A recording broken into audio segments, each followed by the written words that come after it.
प्रिय विद्यार्थीगण, सुप्रभात। आज हम कक्षा 8 की पूरक पाठ पुस्तक पंडित जवाहरलाल नेहरू जी द्वारा लिखित भारतीय खोज की इकाई 8 तनाव के बारे में पंडित जवाहरलाल नेहरू जी ने क्या कुछ लिखा है उसके बारे में जानेंगे। तो देखिए, आपको स्क्रीन पर दिखाई दे रहा है इकाई 8 तनाव। भारत में तनाव सन 1942 के शुरू के महीनों में बढ़ा। युद्ध का मंच लगातार निकट आता जा रहा था और भारत के शहरों पर हवाई हमलों की संभावना पैदा हो गई थी। जिन पूर्वी देशों में युद्ध जोरों पर था, वहाँ क्या होगा? भारत और इंग्लैंड के संबंधों में क्या अंतर आएगा? चुनौती, भारत छोड़ो प्रस्ताव। इस विषय में पंडित जवाहरलाल नेहरू जी लिखते हैं कि बंबई में 7 और 8 अगस्त को अखिल भारतीय कांग्रेस कमेटी ने खुली सभा में उस प्रस्ताव पर विचार किया और बहस की जो अब भारत छोड़ो प्रस्ताव के नाम से जाना जाता है। वह एक लंबा और विशद प्रस्ताव था। उसमें अंतरिम सरकार बनाने का सुझाव दिया गया था।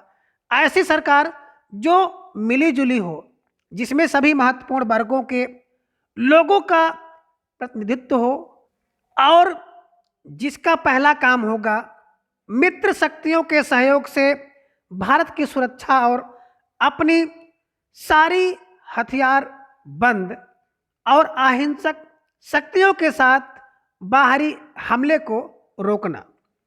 कांग्रेस कमेटी ने संसार की आज़ादी के लिए ब्रिटेन और संयुक्त राष्ट्र से फिर से अपील की और इस बात की स्वीकृति देना तय किया कि गांधी जी के अपरिहार्य नेतृत्व में अहिंसात्मक ढंग से एक जन आंदोलन शुरू किया जाए। यह स्वीकृति उसी समय लागू होती जब गांधी जी ऐसा निर्णय लेते। अंत में कहा गया कि कमेटी कांग्रेस के लिए शक्ति हासिल करना नहीं चाहती। ताकत जब भी आएगी तो वह भारत की सारी जनता की होगी। अपने समापन भाषणों में कांग्रेस सभापति मौलाना अबुल कलाम आज़ाद और गांधी जी ने यह स्पष्ट कर दिया कि उनका अगला कदम होगा ब्रिटिश सरकार के प्रतिनिधि वायसराय से मुलाकात करना और खास संयुक्त राष्ट्रों के मुख्य अधिकारियों से एक सम्मानपूर्ण समझौते के लिए अपील करना। 8 अगस्त सन 1942 को काफी रात गए यह प्रस्ताव अंततः पास हो गया। कुछ घंटे बाद 9 अगस्त की सुबह सुबह बंबई में और पूरे देश में अनेक स्थानों पर बहुत सी गिरफ्तारियां हुई और इस तरह हम अहमदनगर के किले में आए।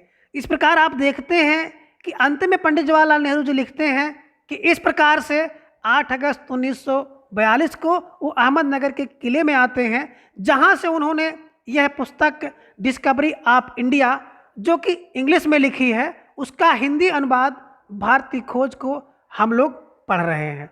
तो आज के इस वीडियो में बस इतना। अगला भाग हम लोग अगली वीडियो में जानेंगे। धन्यवाद।